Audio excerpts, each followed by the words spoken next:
Welcome to 6 Million Seeds. I'm Meryl Fury. And I'm Carrie Bruno.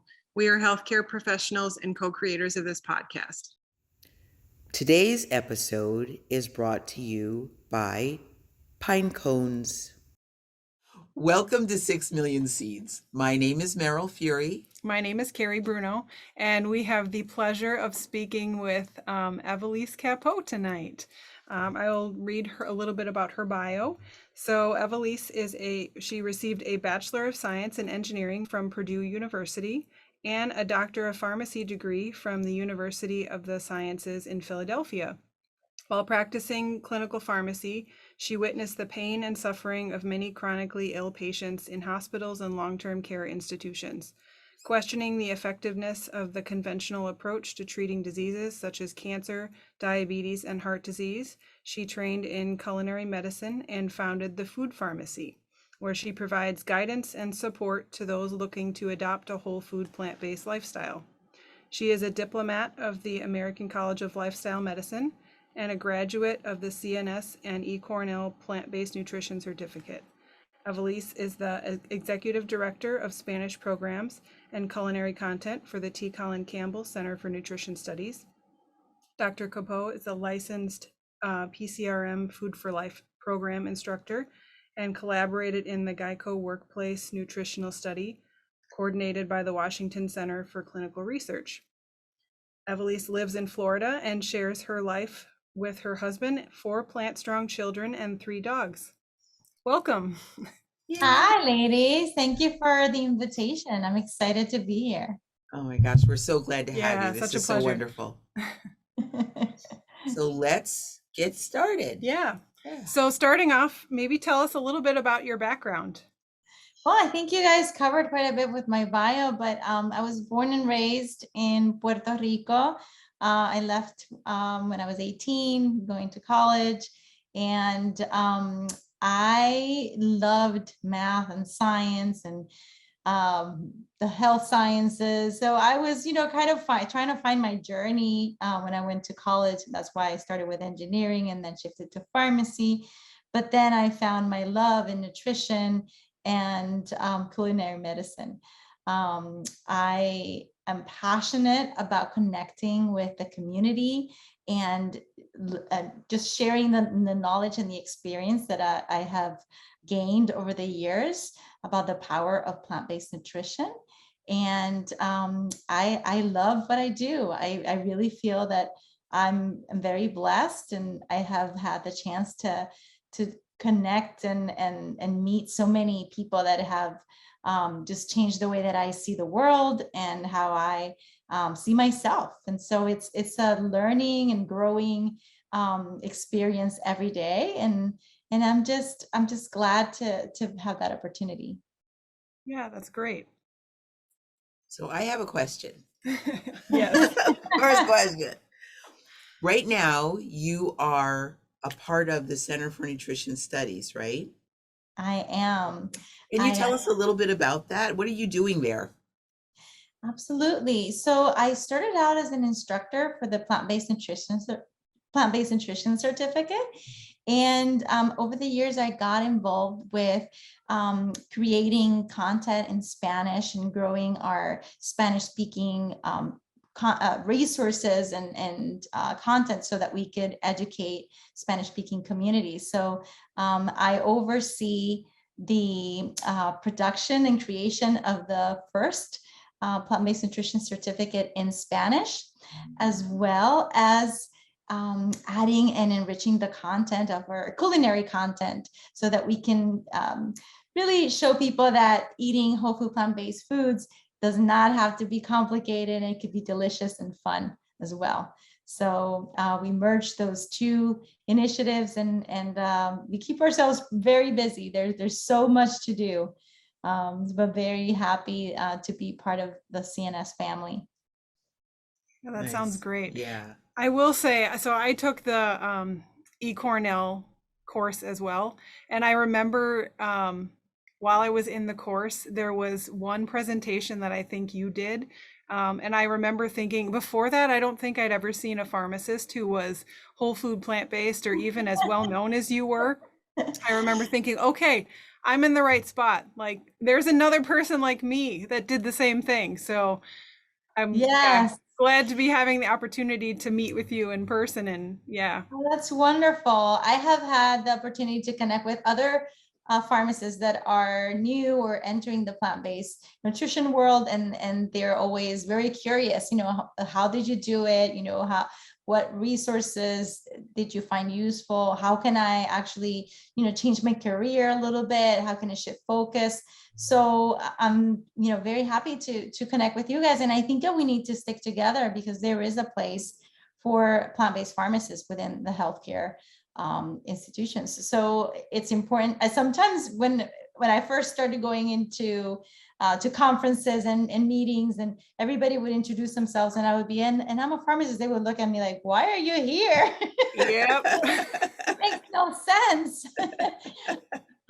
So we're demystifying that whole concept, and really, most of the drugs are based on the power of plants, so they just have been changed so much and turned into sometimes really toxic and powerful medications. But the groundwork was done with herbs and spices and plants that were very beneficial. So we want to go back to those roots, and obviously that we as pharmacists understand the importance of lifestyle. They can also help guide the patients and the medical team to monitor the medications and to slowly remove or have alternate treatments. So that's very important as well.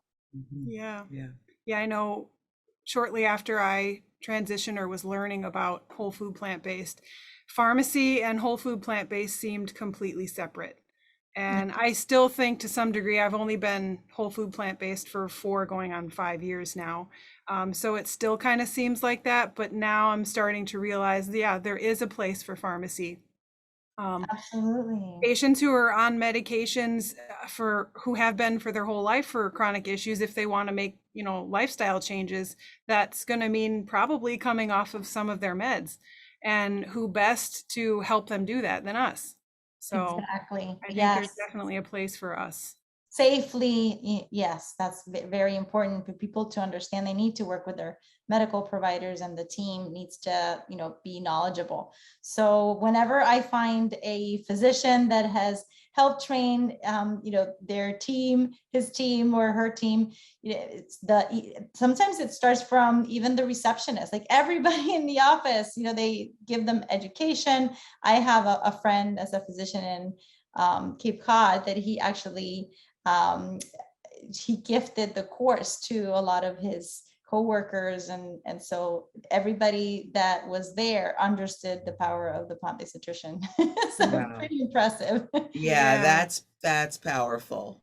I feel, even though I work remotely from home, I virtually travel all throughout South America, the Caribbean, the US. I collaborate with so many different healthcare professionals and other experts that have been doing this for so long. And sometimes, they felt alone, that they felt like they were just doing their little thing in the community, and they were not supported. And so that's one of the reasons why this is important, is because we don't want to recreate the wheel. We don't want to reinvent it, right? So what works in one community may help close the gap in another. And so that's why I think that a hub of healthcare providers, even though they may speak a different language or have different customs, there's so many things that we share and that we should learn from each other.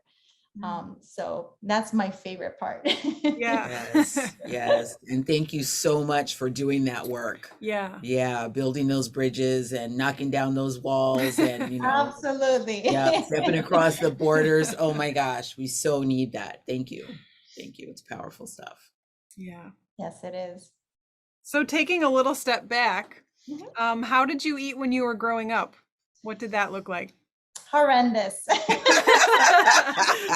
Horrendous. I think back, and I wow, like I loved fruit. That was the one positive thing. Like I've always grew loving, especially tropical fruits and whatever I could find.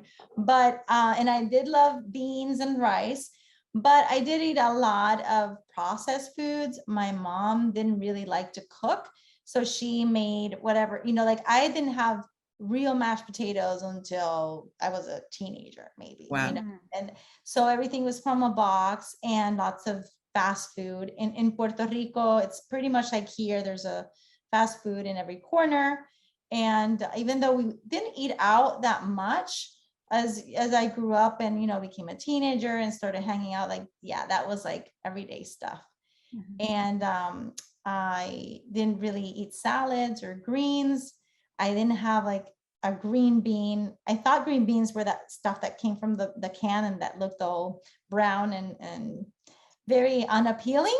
So I didn't like, I said, oh, I don't like green beans. But then I had real freshly cooked green beans. I was like, wow, this is heaven. So and it took me a while when I was changing my diet, my taste buds started changing. It's like, wow, now I like chickpeas. Now I like peppers. Whereas before, I thought I ate a variety of foods, but I was so wrong.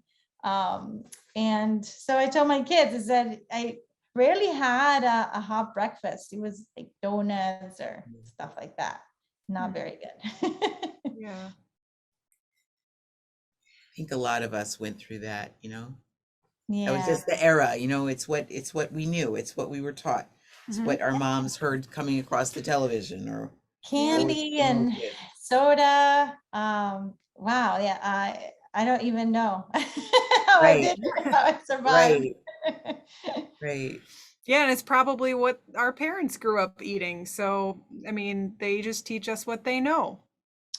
Right. And back then, I got sick very often. Almost every couple of weeks, I would have something. I'd have like a cold, or I just didn't feel good, or allergies.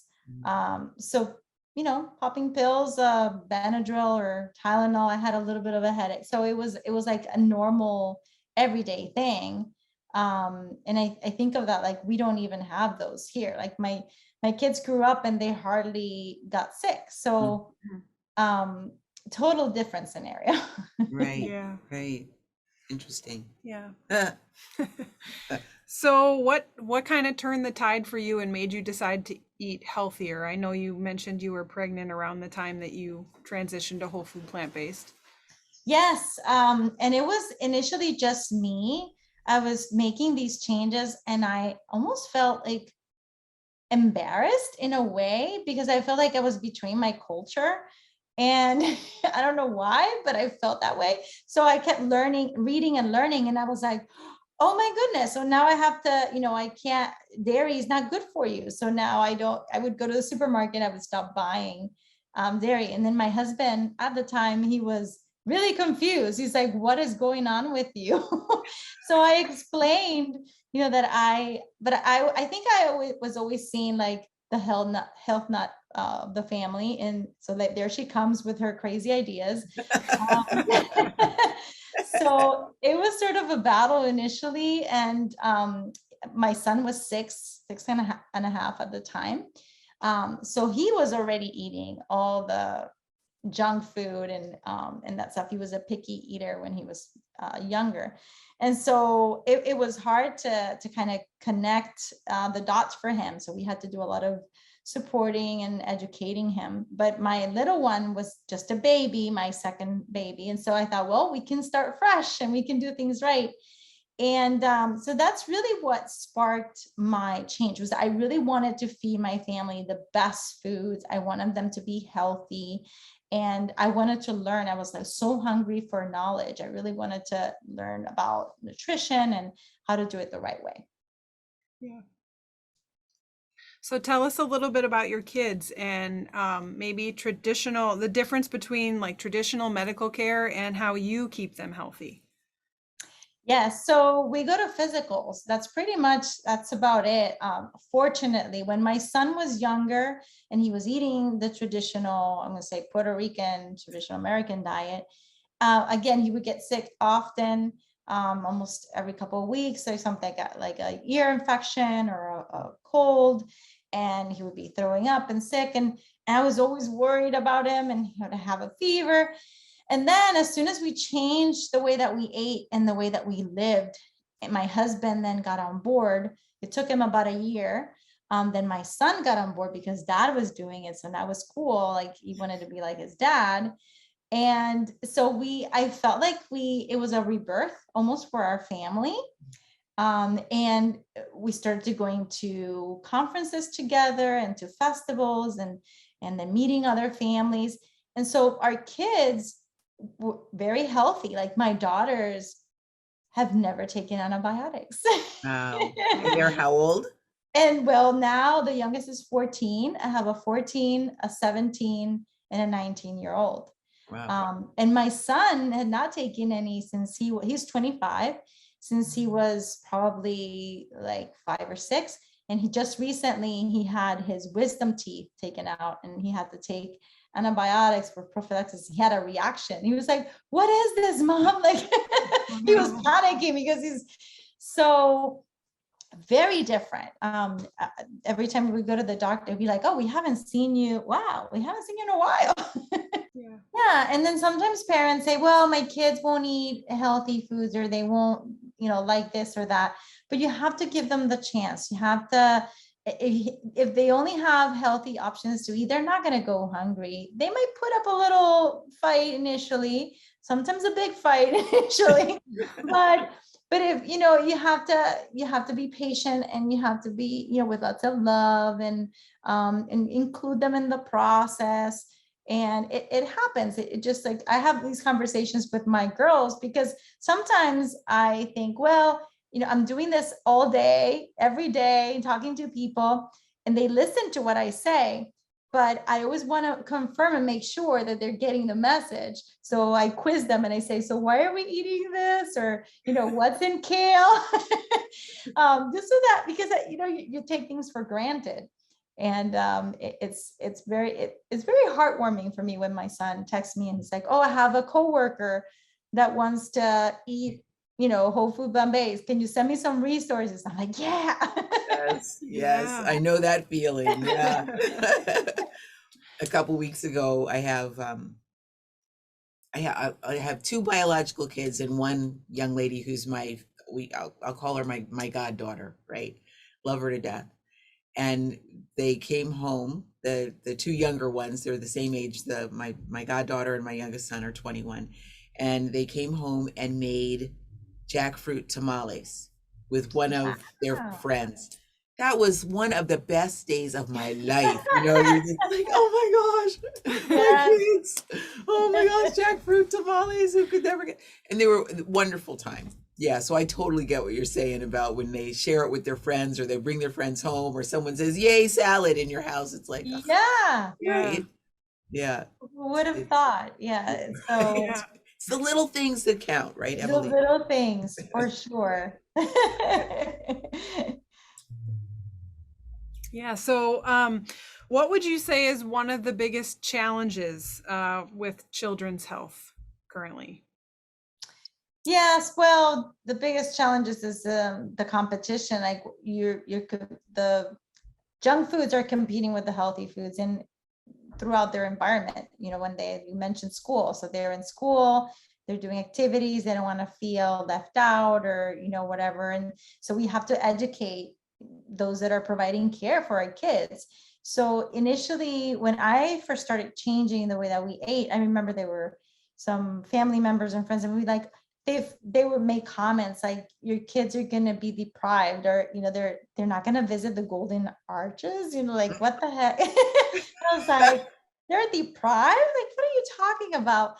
But yeah, it's that whole sense that, as you said before, kids are little garbage cans, and they'll process it. They're little, they need to enjoy life and have candy and have this and that. And so I think that pressure, that's one of the biggest challenges that I have faced.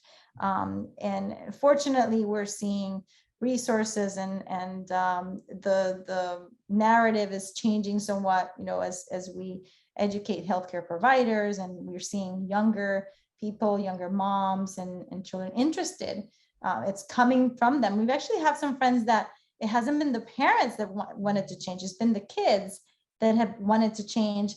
maybe not because of health reasons, but because of ethical reasons or, whatever it might be, but that sparks that interest, and then the parents want to support them.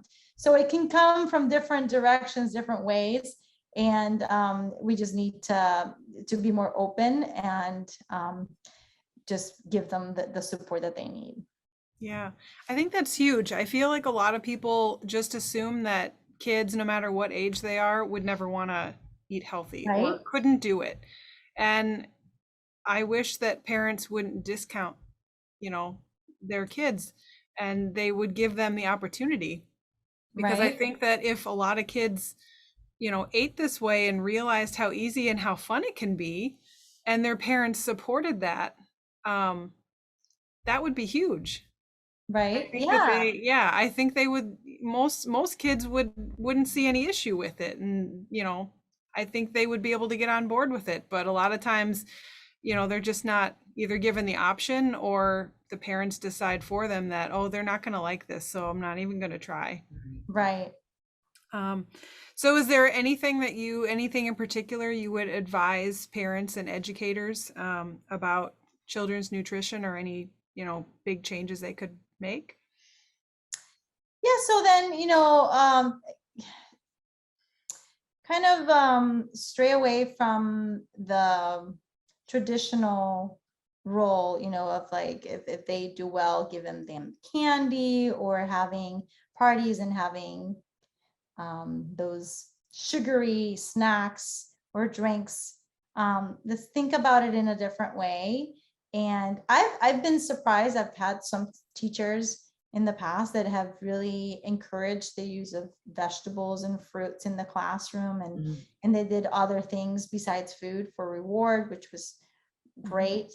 But I think that educating them as well, some teachers feel a little fearful of what they tell their kids in the classroom, because of what the parents may think if the ideas may sound too radical, for instance. But there are programs that, you don't necessarily have to put a label on what you're, just healthier plants, healthier foods. And, programs such as like the Antonia Dimas Food is Elementary, which is an amazing curriculum. So opening up more doors and ideas on how to get these programs instituted in the different organizations. So hopefully we will see a shift. It's tough, I know, because now with all the requirements that you have to have, within the lunch programs and such. But I think it is getting better. My girls, for instance, say that now their salad bar is more inclusive and has more than just like iceberg lettuce. They actually have like a variety of greens, and they can make themselves a salad with beans and veggies and other things. So I think it is getting better. Yeah, it really is. Yeah. So in your experience, and as you travel around and you get to go to different countries and talk to different people and all kinds of stuff like that, what do you see as a bright spot in how things are going? Well, I have to say that Mexico, for instance, is one of the countries where we have the greatest percentage of plant-based eaters. And I was just connecting with some of the experts for an initiative that's coming up, and the government is pushing for some initiatives. For instance, in Mexico, they are educating the nurses. They're doing an online program with the Milpa, which is like the Three Sisters diet, and they're being paid to sit there and to listen to all this information. And so things are moving in the right direction. And even places like Argentina, where we think about beef and cattle being huge there, but there is a very strong movement within especially the healthcare groups that are educating and pushing change within the system.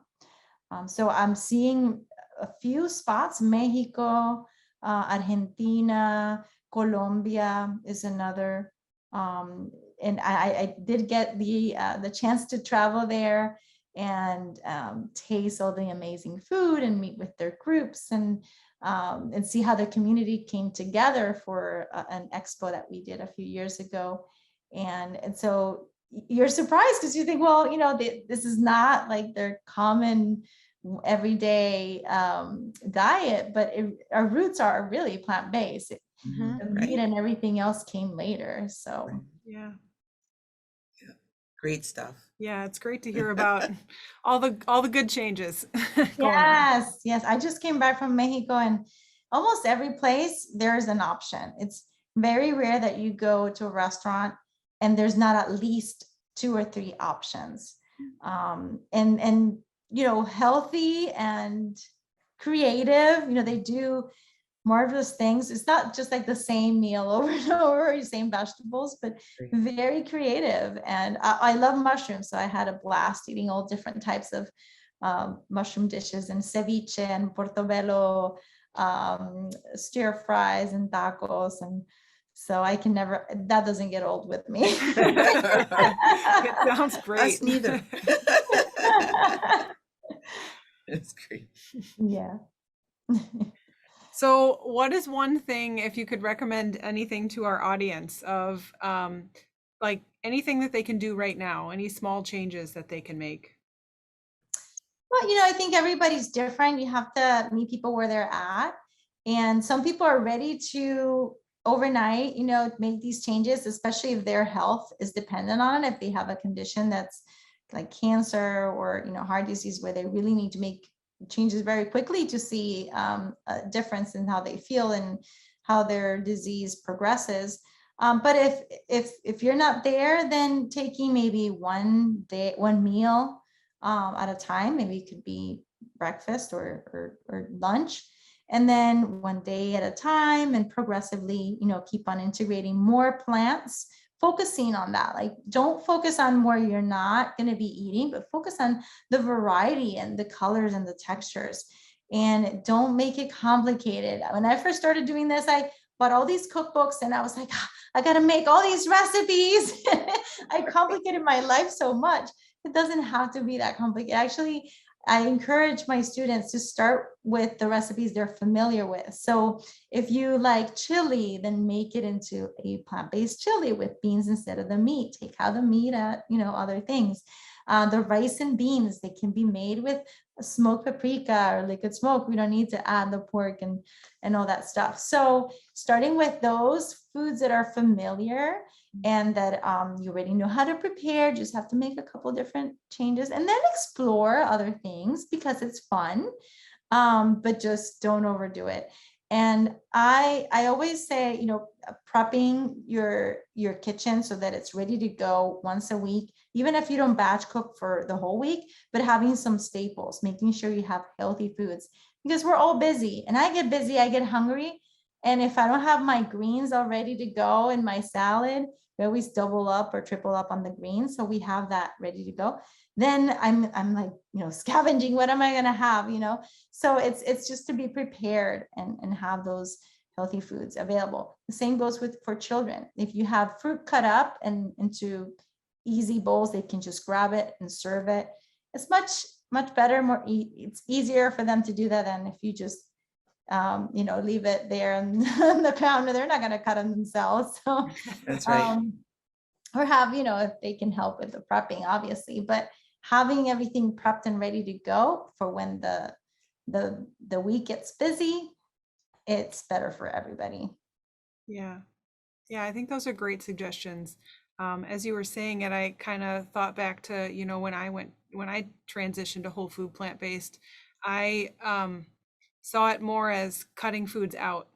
And once I started making the transition and figuring out, what types of foods that I liked and how I could transform the foods that I was eating into plant-based, it's now more, I see it as more variety. Yeah. And there's so much more than you can eat, then you're not really limiting as much as I assumed you would be. And so it's more about what you're able to, try that you hadn't tried before. And there's so much more that you can have than the things that you cut out. And Right. that's the fun of it too, trying things that you haven't had before, or just, learning new things. Yeah, I have a friend that she never liked to cook. And it wasn't until she changed to whole food plant-based way of eating. She sends me messages all the time. She's like, oh, I made this recipe and it was amazing. And it had all these different kinds of mushrooms. And she never follows the recipe per se. So she starts to change things a bit. She's like, I didn't have this or that, but it turned out wonderful. And I was like, wow, look at you. Yeah. Right. So, yeah, and you just collaborating. If you have a busy lifestyle, a busy schedule, I know sometimes families, their kids are in sports or whatever the case may be. You don't have to all be together, to cook together. You can delegate and say, oh, we're making this chili, for instance. We need to cut the onions, we need to cut the peppers. So you can give everybody like a task, and as long as it's ready before you're ready to cook, everybody can, do their own little chip in and put it in a bowl and have it ready to go. And I think that's very helpful, so that you don't put the strain on one individual or, or two. And if you feel like you don't have enough time to eat healthy, there's something wrong. Like where is your time being spent, right? Are we spending the time watching TV, or maybe on our phone, or whatever it is? We need to cut back on those things and then really invest in what's gonna give us sustainable health throughout our life. So Yeah, I think your health and your happiness are definitely worth the time. absolutely, Yeah. yeah. That is so brilliant. Thank you for saying that. Oh my Yeah. gosh. That is just that it's so true. It really is. I think about, I used to work a 1 hour commute, there and 1 hour back. And that is a huge drain on the time, right?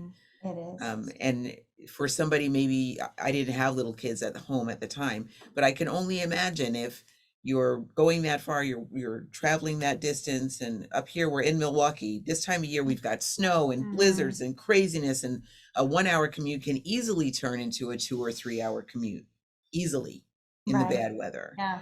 You get home and you've got kids and you got to figure out what to make them, and help with homework and get baths and showers and all of that stuff. It's you have to be a bit more organized and thinking ahead. Yes. And I totally understand being, you have to maintain your livelihood. Like we Yes. totally get that, right? You do. And so finding what works for you and your family. So sometimes if during the week, like we don't have time here to make breakfast every morning. So we make sure we have options, like during the weekend, we'll make a big brunch, and then we'll save those extra pancakes. And my kids like variety. So, we'll have like a tofu scramble. We'll make a big batch of that. Granola, I make a whole bunch of that. And we cut up fruit, we make French toast. So we have all those things stocked, because I know in the morning they're just going to go grab something real quick, eat it, or to take it with them. Right.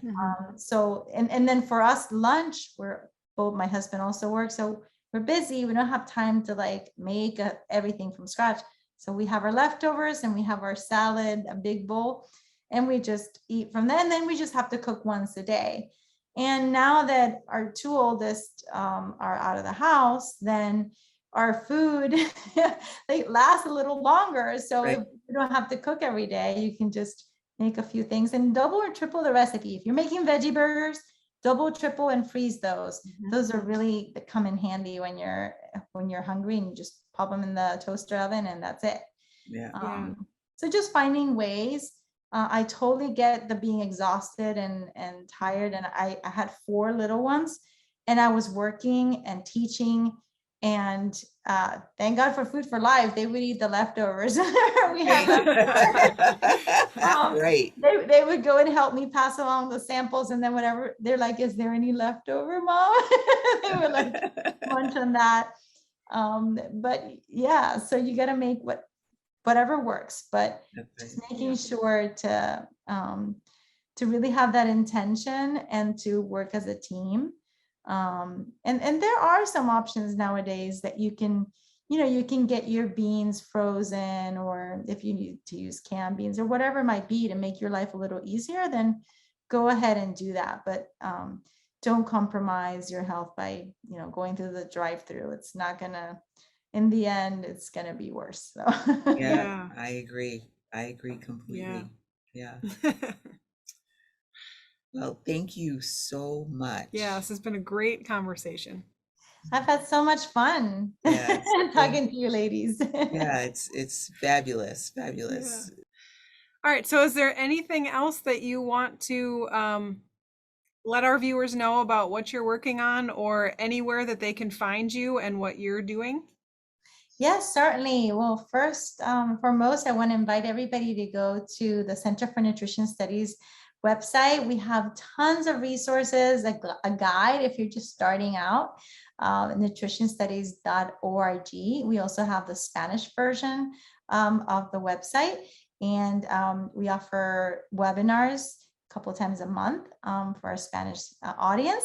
And you can also find me at thefoodpharmacy.com on I have a site as well as social media outlets, and I'm part of the One Healthy World for PCRM that's going on right now. So if you didn't get a chance to watch from the beginning, it's 6 weeks long. You can watch the recordings on their site. So really a great initiative to connect the world into plant-based eating. Yeah, Beautiful. that's great. Yeah, yeah. So, All right.